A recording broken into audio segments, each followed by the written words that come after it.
for a brand new show. Scooby Doo is here again, away we go. Scooby Doo is running from a spooky ghost. Shaggy isn't doing what he does the most. Hey, come on, get involved till the mystery is solved. Hang around for Scooby Doo.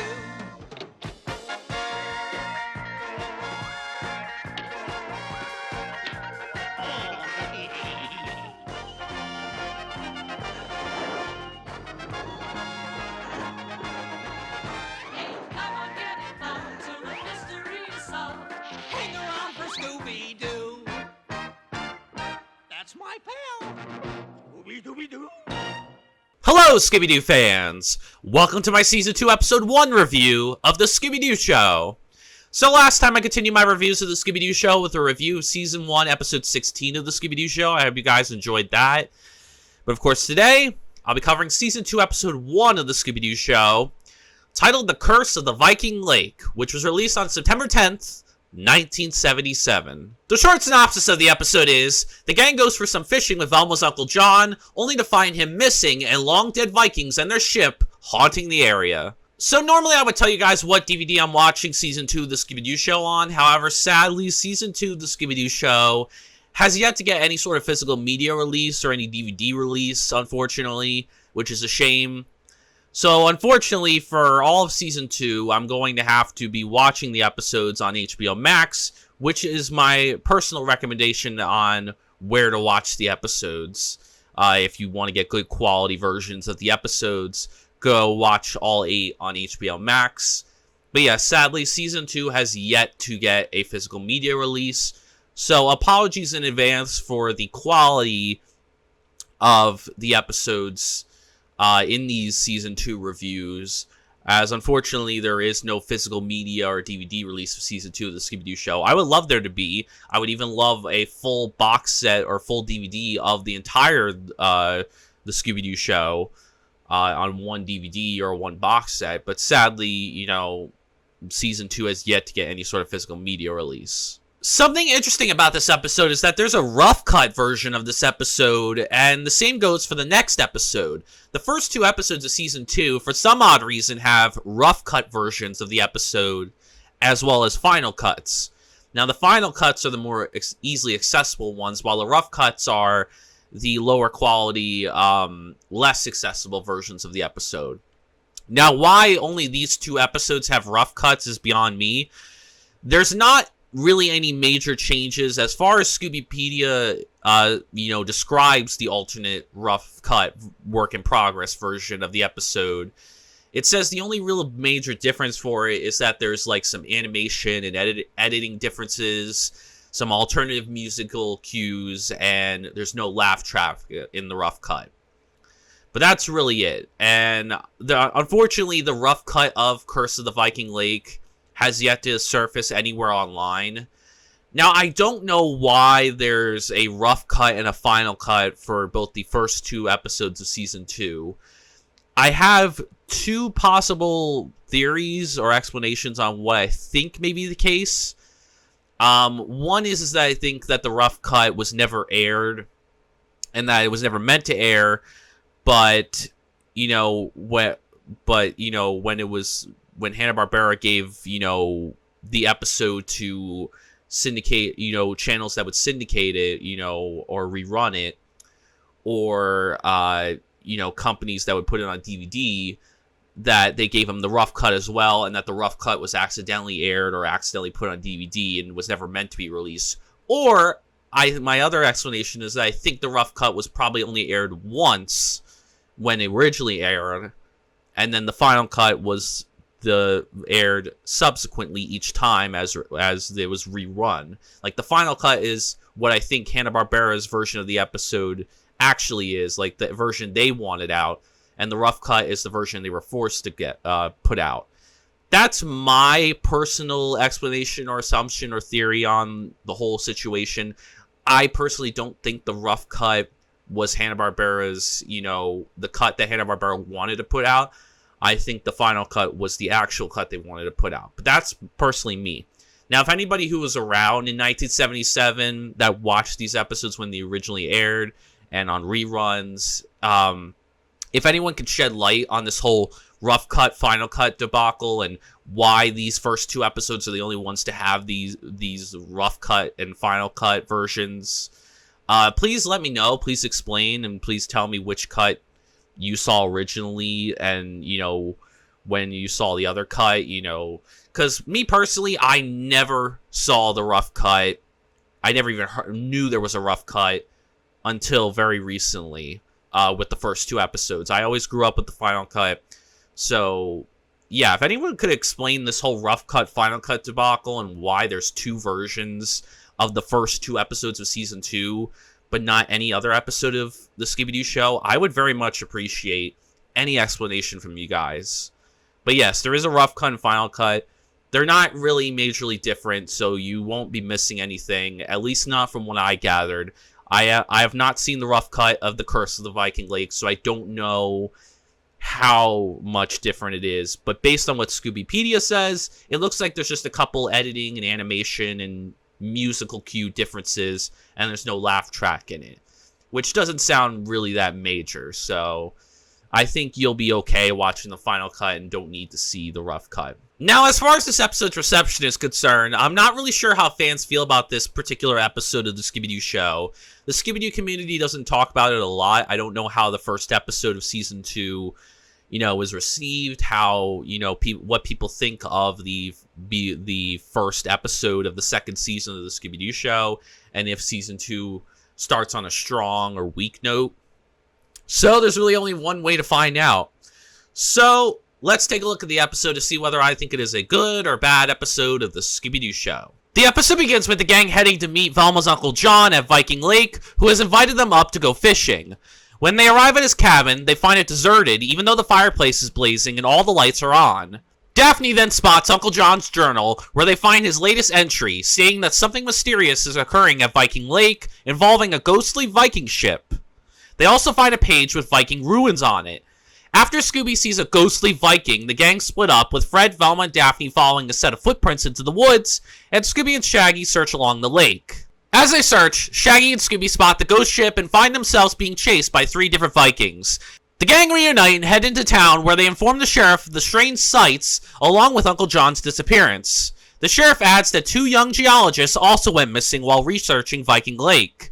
The gang decides to head to the museum to decipher the ruins Uncle John drew in the journal. The museum curator, Mr. Hansen, tells the gang the ruins translate into an evil curse that was unleashed when the Viking burial grounds were disturbed. The gang return to search the lake, where Fred, Velma, and Daphne discover a cave with a huge painting of a Viking in it. After being chased by one of the Vikings, they become entrapped in a hidden room, only to be rescued by Shaggy and Scooby. But what's weird is that after when Fred, Daphne, Velma are rescued by Shaggy and Scooby, it immediately jump cuts to a chase scene with one of the Vikings chasing after Shaggy and Scooby. And then we get a funny little scene of them, you know, pretending they're having a massage parlor and giving them different massages of different by different cultures. And it's pretty funny. But there's no context to how this chase scene started. Like, how did Shaggy and Scooby suddenly start getting chased by the Viking? Maybe the rough cut has a scene that was cut in the final version that added context to this. I don't know. But still, it's weird that it immediately jump cuts from them saying that they're going to split up after Shaggy and Scooby, you know, rescue them. And then immediately there's a chase scene and Shaggy and Scooby are being chased by the Vikings. Or, well, one of the Vikings anyways. And it's very weird. Very bizarre jump cut. Because we got no context to how this chase scene occurred. But yeah, I do love the Shaggy and Scooby steam scene where they're, you know, basically duping the villain by pretending to be like a spa or massage parlor by giving them different massages of different cultures. Pretty funny. It kind of reminds me a little bit of Mystery Max Mix-Up, with Shaggy and Scooby kind of impersonating different cultures, you know, voices. And maybe some people would find that, you know, disrespectful. I don't consider it disrespectful. It's just a joke. I don't really think it's that big a deal. So To me, it's fine, but I wouldn't be surprised if somebody had a problem with this scene. But I don't think it's that big a deal. I think it's funny, and it's what Shaggy and Scooby would normally do in these types of situations.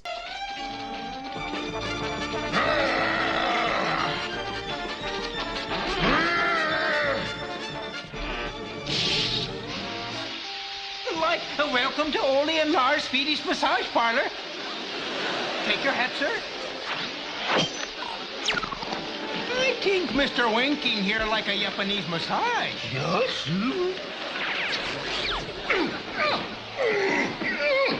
Like maybe the Viking prefers Tahitian style? Yes, sir.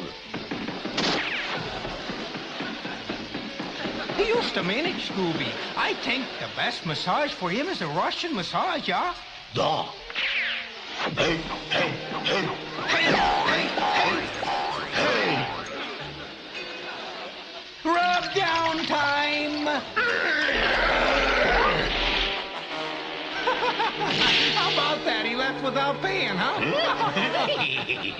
The gang locates a secret elevator where it takes them to an underground cavern. They spot the Vikings loading machinery off the ship and onto a railway cart system. The gang discovers steam turbines to make power but aren't sure what they're for, so they then locate Uncle John trapped in a cage that is hanging from the ceiling.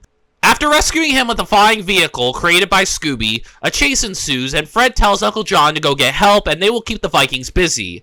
The gang traps the Vikings, revealing them to be Mr. Hansen and the two supposedly missing geologists. The geologists had discovered uranium on the lake shore and devised a scheme along with the museum curator to scare off any guest. They used natural steam from the caves so they could run their machinery. Uncle John caught them, which is why they kidnapped him. And the episode ends later with the gang and Uncle John fishing, and both Shaggy and Scooby get something, only to reveal that Shaggy was pulling up Scooby, and everyone laughs. I'm going to give Season 2, Episode 1 of the Scooby Doo Show 3 stars out of 5. Yeah, this was a decent episode. Not a bad start to Season 2. Not the best start in the world, but definitely not the worst start. It was pretty alright. It was pretty decent. There was a little bit more negatives than there were positives. But definitely, compared to the finale of Season 1, it is a step up from that episode. But yeah, a decent start to Season 2. Not the best episode in the world, not the worst. But I guess before I get into my negatives for the episode and what brings this episode down for me, I'll first get on to the positives of the episode and what I did actually like about the episode. So starting with the positives, my first one is I think Fred was a good leader in this episode. He fulfilled his basic role of being a leader.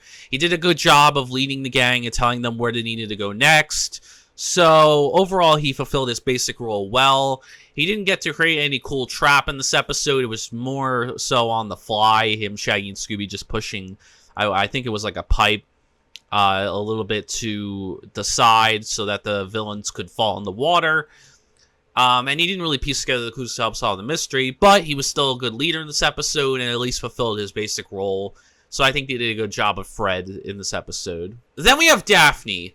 Daphne helped find all the clues of the episode, pretty much. Like, she found Uncle John's hat, the glasses, and her, Velma, and Fred were the ones to find the journal in the beginning.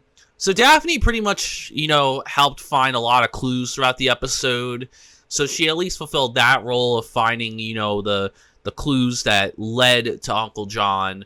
So I think Daphne did well in that retrospect. Next we have Velma. Velma actually had a lot to do in this episode since this was a personal mystery for her. This was the first time we got to meet a relative of Velma's. And giving a mystery that's personal to Velma was actually really great. It was the first time we've gotten that for Velma. And I really liked meeting one of her relatives. The fact that she had personal stakes in the mystery. I liked seeing her relationship with Uncle John. I don't think there was much. She didn't have much screen time with him. But for what it's worth, the screen time they did have together, you could tell that Velma was very close with her uncle.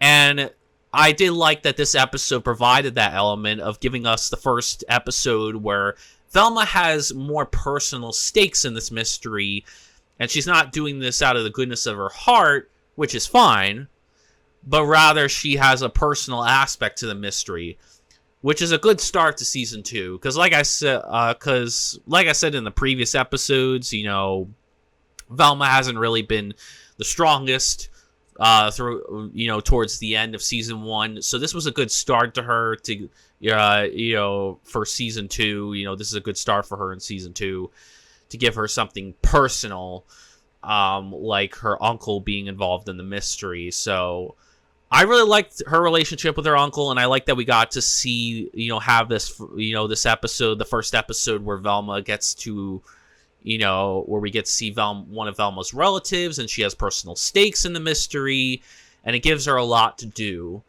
She wasn't too much of a leader, not as much as I would have expected. She obviously does lead the charge a little bit, but I think Fred is much more of a leader in this episode, which is odd because you think Velma would be more the one that's leading the way, since her uncle is the one that's on the line here in this episode. But still, Velma, I think what worked for Velma is that she had personal stakes in the mystery. She didn't really piece together the clues to help solve the mystery. She wasn't really too much of a leader in this episode. She had her moments. You could tell that she was very concerned for her uncle. And yeah, what saved her in this episode, I think, was that it gave Velma a personal aspect to the mystery, which is something we haven't had yet up to this point, which was great. So yeah, I like that Velma had personal stakes in the mystery, personal ties, and I like seeing her relationship with her Uncle John. Uncle John was a pretty neat character. I think he was very nice and very, very similar to Velma in the way she looks.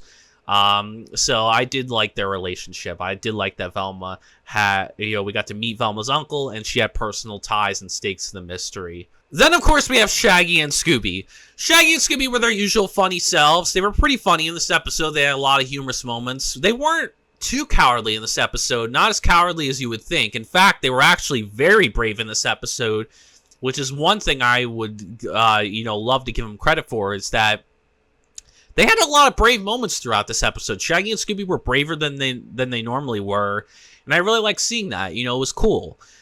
They saved Fred, Daphne, Velma on more than one occasion. They saved Uncle John. I like seeing them, save Fred, Daphne, Velma when they were trapped behind the statue. I like seeing them getting the attention of the Vikings to make sure Fred, Daphne, Velma can get to the next room without getting caught. Which is the first time Shaggy and Scooby willingly be bait, and they don't want to, but they decide they need to help their friends out, so they, take the fall, and I really like that. And then, of course, Scooby builds this flying bike out of nowhere, cartoon logic at its finest, and they help save Uncle John. And technically, Shaggy and Scooby also helped a little bit with capturing the villains at the end, so Shaggy and Scooby were really brave in this episode. They weren't as cowardly as you think they were. And they had a lot of funny moments throughout the episode, particularly that scene where they were impersonating a spa, or a massage parlor, that steam room scene where they were massaging the Viking in different cultural ways, which was quite funny. But yeah, I really like Shaggy and Scooby in this episode. They were more brave than they usually are. Very helpful. Not just for their friends, but for Uncle John as well, and they were quite funny in this episode. So yeah, all the gang across the board were really strong, and I was quite happy with the gang's utilization in this episode. I think they all did a great job. Then we have the villains of the episode, who I thought were very creepy. So of course, the main villains of the episode were the 3 Viking ghosts. I thought they were all very creepy due to their really creepy red eyes and their big statures. They were really huge. In fact, one of them was so huge and big that, the camera would vibrate when they chased one of the, I think it was Shaggy and Scooby, when they chased Shaggy and Scooby, or it was Fred, Daphne, Velma. I think when they chased Fred, Daphne, Velma in the cave, this Viking was so huge that the camera was vibrating to show how huge of a man he was.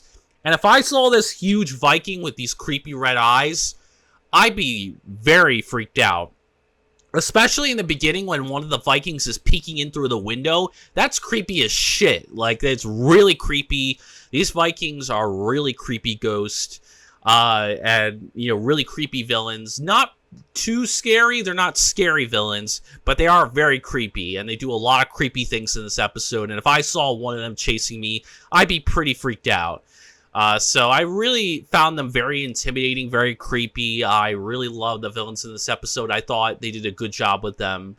Not too scary, not really entertaining, but very creepy nonetheless, and very intimidating. I found the mystery of the episode to be really good. So, of course, the main mystery of the episode was you wanted to know what happened to Velma's Uncle John.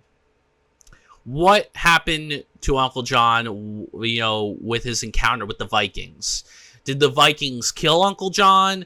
Did they kidnap him? Did they turn him into a ghost? Where is Uncle John? What happened to him? We need answers.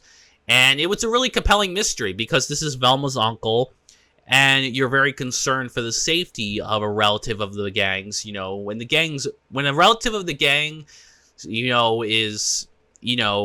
their lives are on the line, and you're questioning what, happened to them, that's a really compelling mystery. And I like when mysteries do that, when you're wondering what happened to a certain relative of the gangs. And since this is the first episode where we get to see a relative of Velma's, I really liked seeing that for Velma, because we got to see her in a position that she normally isn't in, which is she has personal ties and stakes with the mystery, so she's concerned about her uncle's well-being, which I would be too. So it's great seeing, an episode where Velma's in a different situation that she normally isn't in, and we got to see her be concerned for her uncle. Not that she wouldn't be the same for her friends, but the fact that a family members of hers could, Uncle John's life could be at stake here, and it's up to Velma to figure that out. That's a very high bar for her, because it's literally, it gives high stakes for her in this mystery. It gives her really high personal stakes in this mystery. So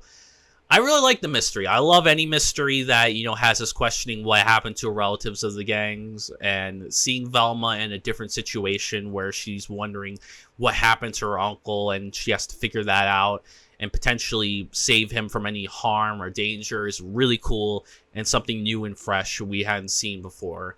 So really like the mystery of this episode. Very compelling, very engaging.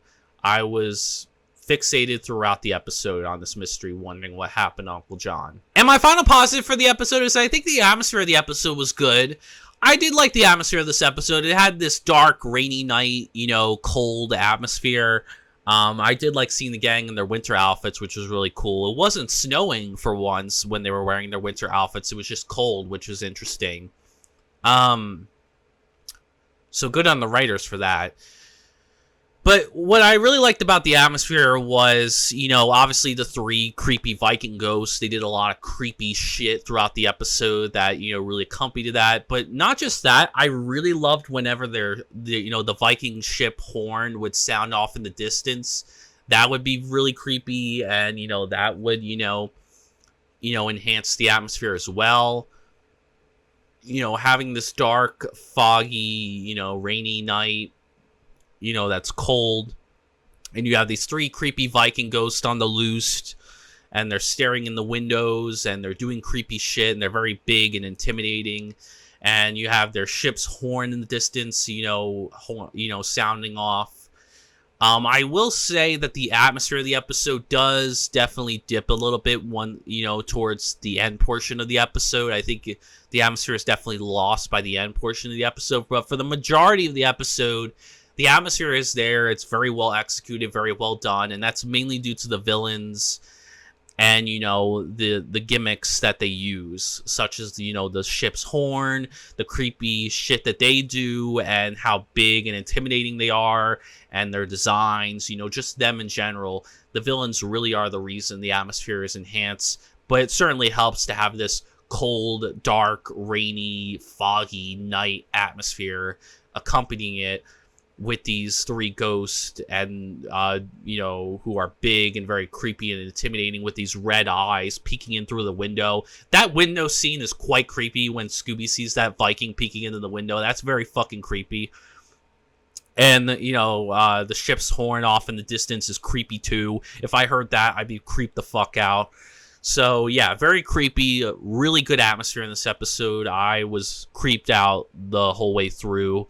Definitely, like I said, lost a little bit towards the end. But for the majority of the episode, they really hit the nail on the head and did a good job with the atmosphere. That's all I got for positives, though, so I think it's about time we get on to the negatives for the episode and what I really didn't like about the episode. So starting with the negatives, my first one is I think outside of costume, Mr. Hansen and the two geologists are all uninteresting.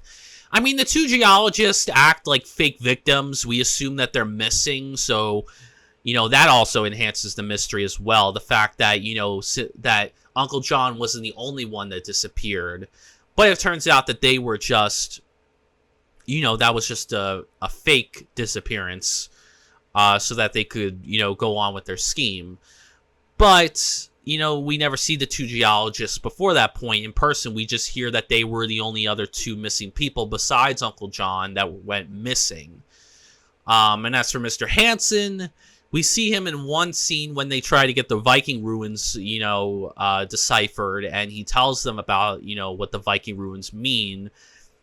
But he doesn't really do a whole lot, and I don't think he really does much to stand out. So, yeah, I'm personally not a big fan of any of the three men outside of costume. You know, we don't see the two young geologists at any point throughout the episode until the end. We just hear about their disappearance.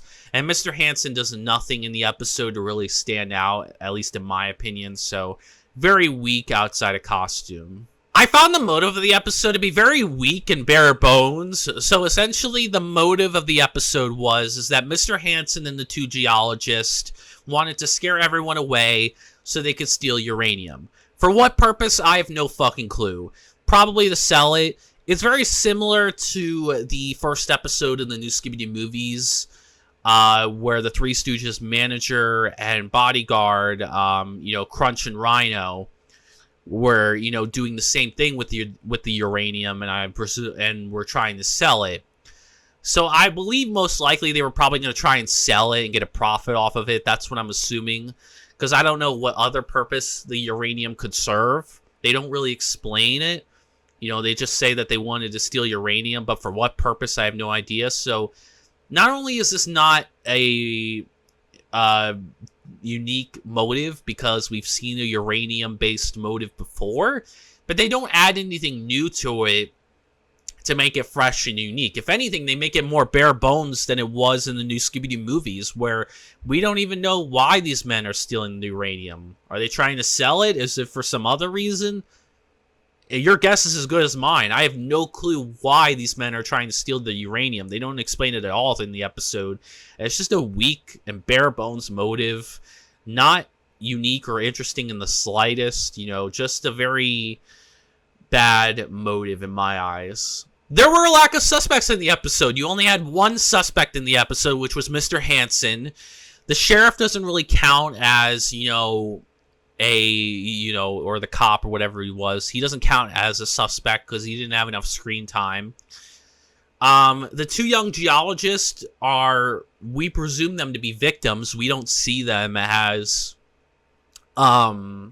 villains, you know, potential villains, because, you know, they're missing. You know, yeah, villains have faked their disappearances before, but whenever I'm told that somebody's missing, I don't presume them to be the villains of the episode or potential suspects. Even though it's likely, I don't really consider that. It's more likely that I consider them, you know, potential victims or potential people that were kidnapped by the villains. So I don't consider them suspects. So really, it's just Mr. Hansen. But even if I were to count the two geologists, it's still not enough. Like, you know, there's three villains and there's really only one suspect.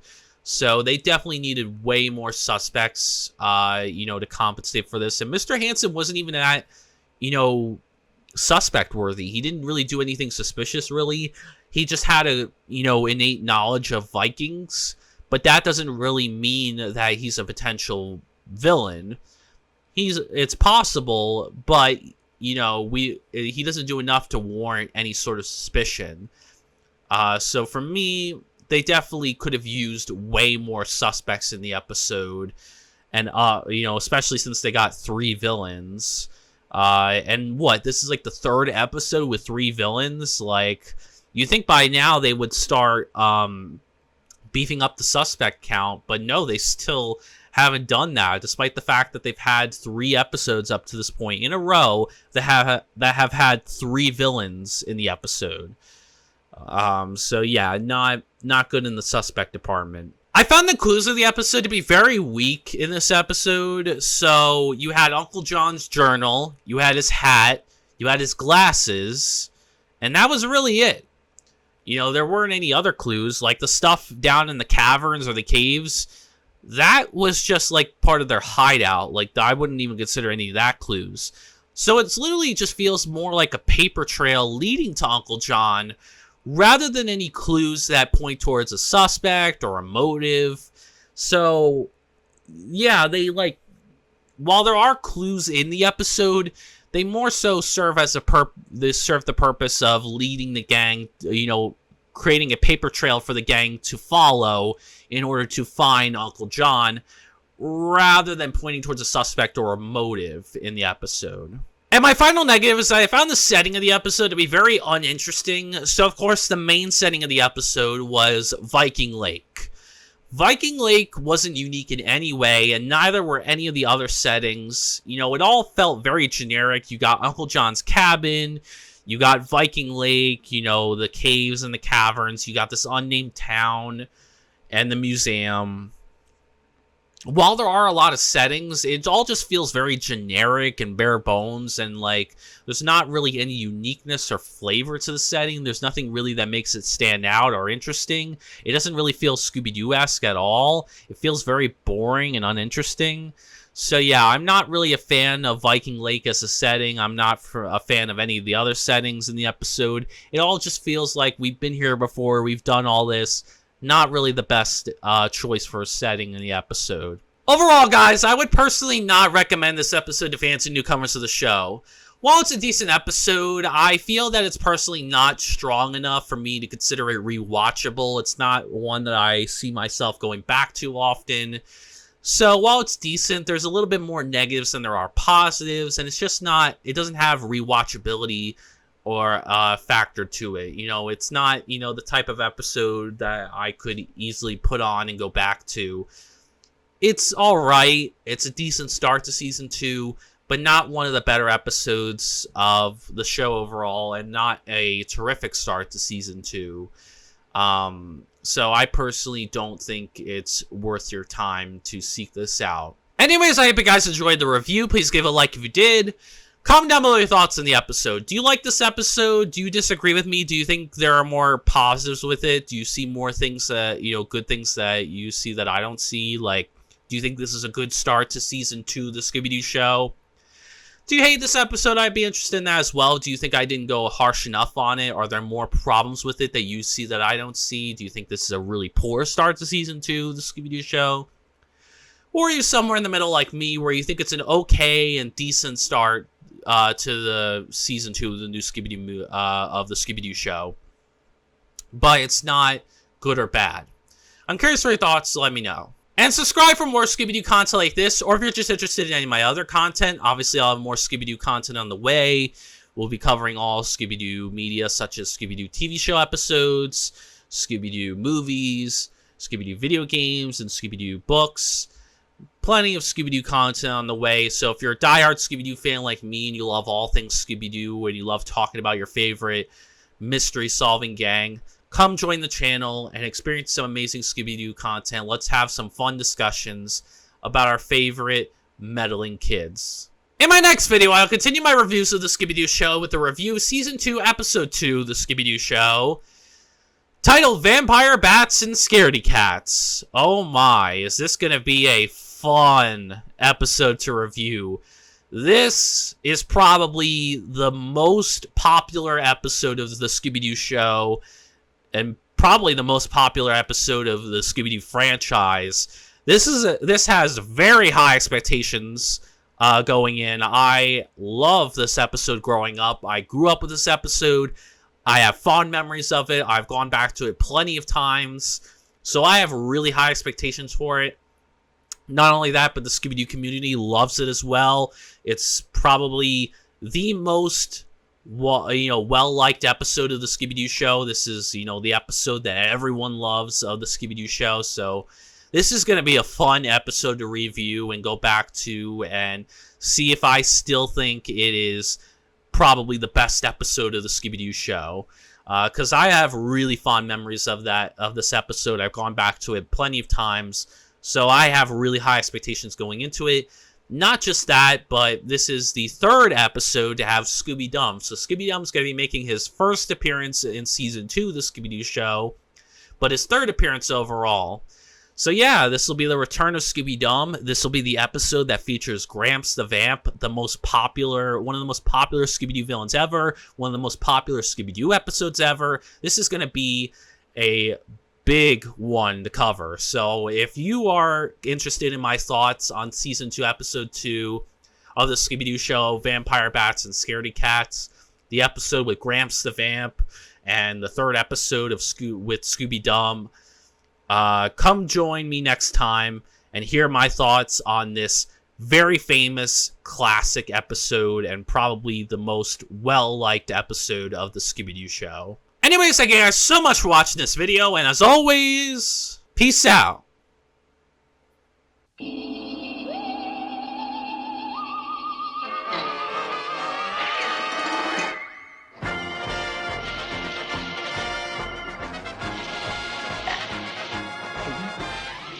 it all together for a brand new show. Scooby Doo is here again, away we go. Scooby Doo is running from a spooky ghost. Shaggy is doing what he does the most. Hey, come on, get involved till the mystery is solved. Hang around for Scooby Doo.